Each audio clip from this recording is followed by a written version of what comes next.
Fran, that's me. I've been married just over a year now, and I've put in a lot of effort to gain my mother-in-law's approval. But it seems all my efforts were in vain. The reason?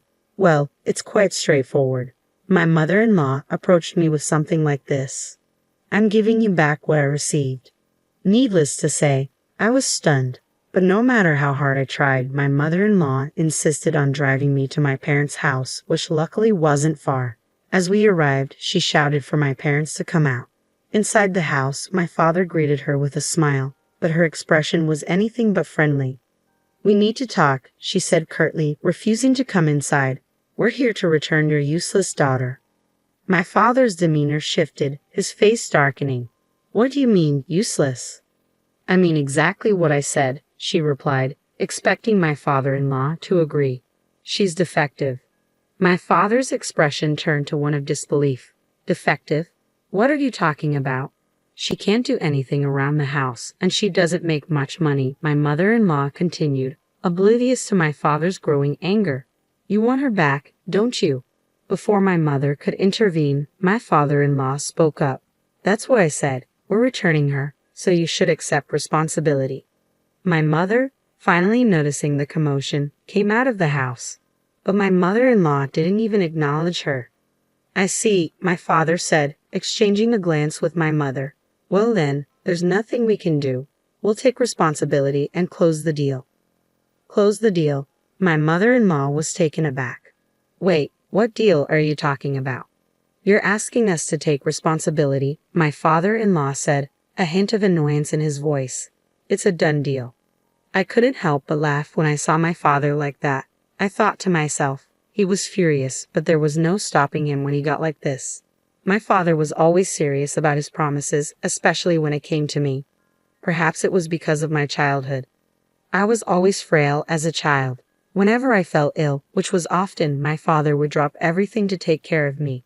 My mother would stay by my side, and my father would put his work on hold. Maybe that's why he adored me so much. But being physically weak wasn't all bad. My parents showered me with gifts to keep me occupied while I was bedridden. I had books, video games, and my father's old laptop, which became my favorite pastime. Despite its shortcomings, it was enough for me to draw, play games, and explore endless possibilities. I found solace in the world of computers. Spending most of my time confined to bed, the computer became my gateway to a realm I never knew existed. It was a treasure trove of possibilities, a canvas waiting for my imagination. It all began with simple children's drawings, but soon, I was immersed in the mesmerizing world of 3D graphics. Driven by fascination, I delved deeper into illustration and computer graphics, eventually carving a path as a graphic designer. Despite my physical limitations, I found solace in the virtual realm. After high school, I embarked on a career as a remote graphic designer, overcoming numerous obstacles along the way. Self-taught and lacking formal training, I struggled to find my footing initially. But with determination as my ally, I persisted. Day after day, I poured my heart into my craft, building a reputation through hard work and dedication. Slowly but surely, recognition began to trickle in, opening doors to new opportunities and clients. 5 years flew by in a blur of creativity and perseverance. As my portfolio grew, so did my confidence. Then, unexpectedly, an opportunity arose. My father, the owner of a local construction company, approached me with a proposition to create a commercial for his business. Surprised by the request, I hesitated. Was I up for the task? But my father's faith in my abilities was unwavering.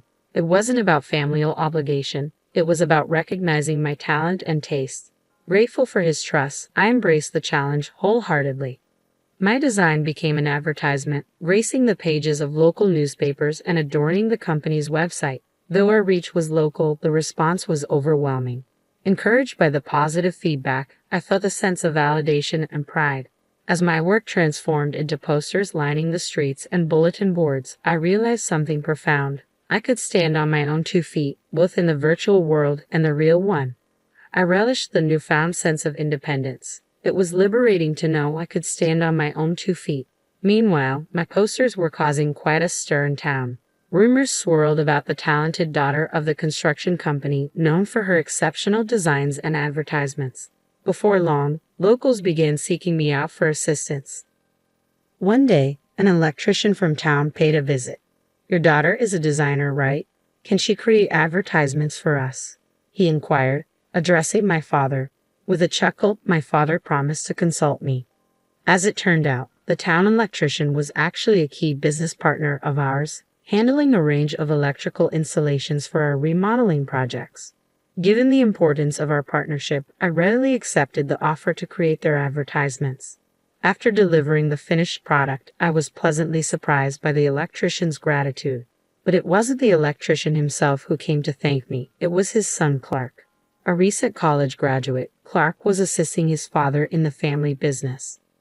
Intrigued by his ambition, I asked about his plans. I plan to take over the business eventually, he revealed. We struck up a conversation, and before long, it felt like we could be friends for a long time. Unexpectedly, Clark's demeanor shifted, and he complimented me, catching me off guard.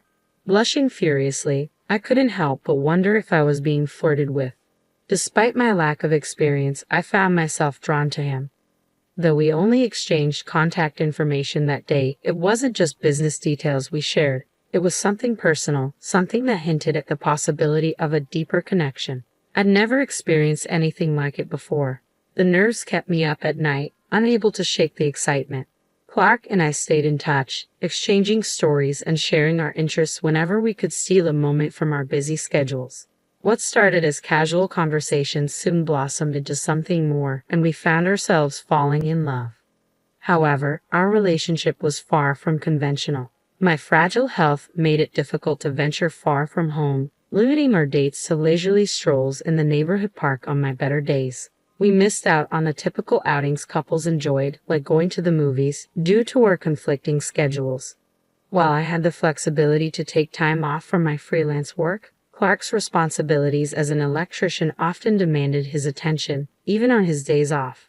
Despite these challenges, we found solace in our constant communication. Whether it was through phone calls or text messages, we remained connected, bridging the physical distance between us.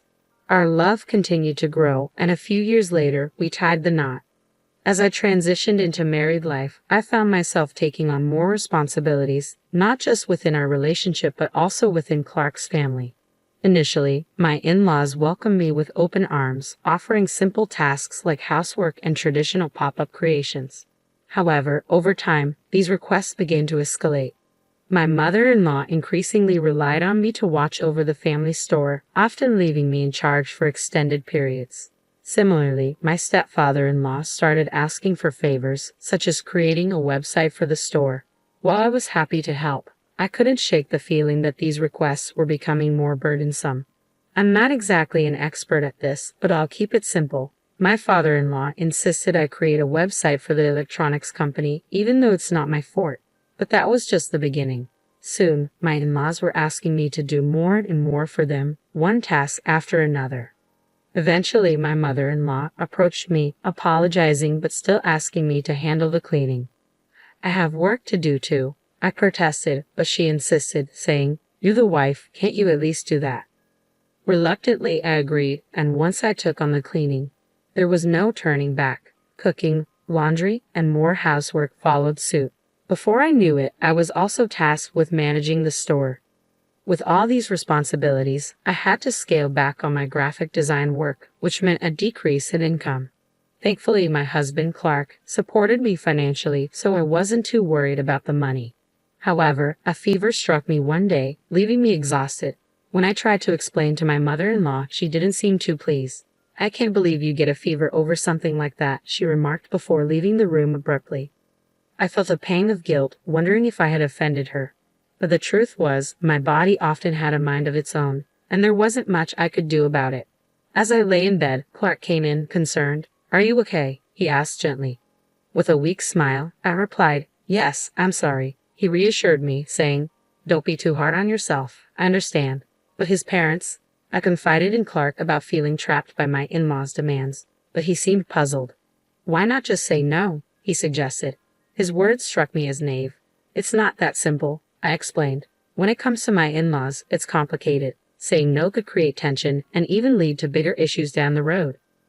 Clark's lack of understanding left me feeling even more isolated in my own home. Tears welled up as I grappled with the loneliness of it all. But I knew I couldn't let myself be defeated.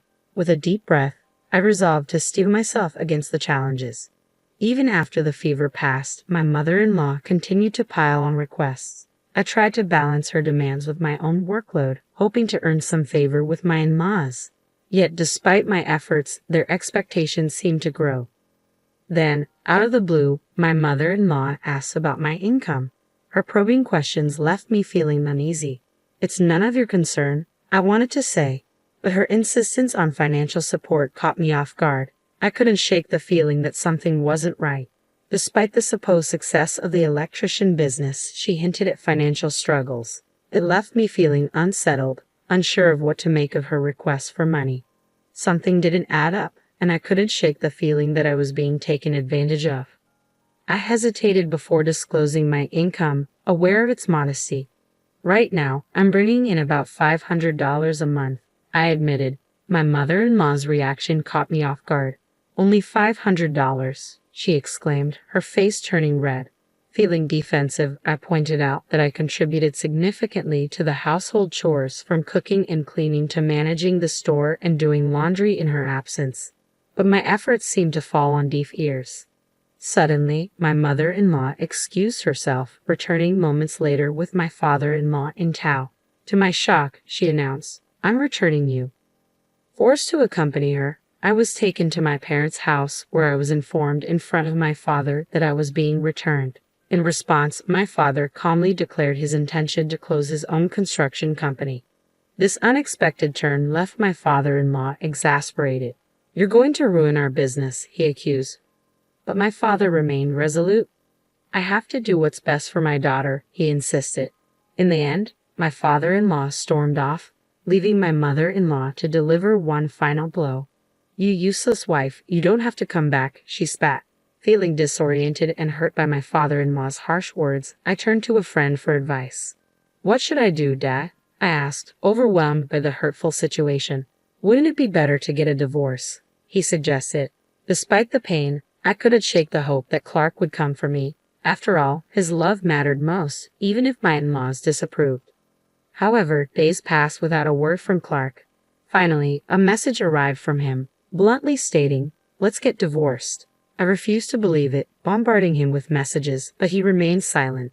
Eventually, Clark's lawyer contacted me, informing me that his parents had persuaded him to end our marriage. Devastated, I reluctantly agreed to the divorce, accepting the alimony and terms offered by Clark.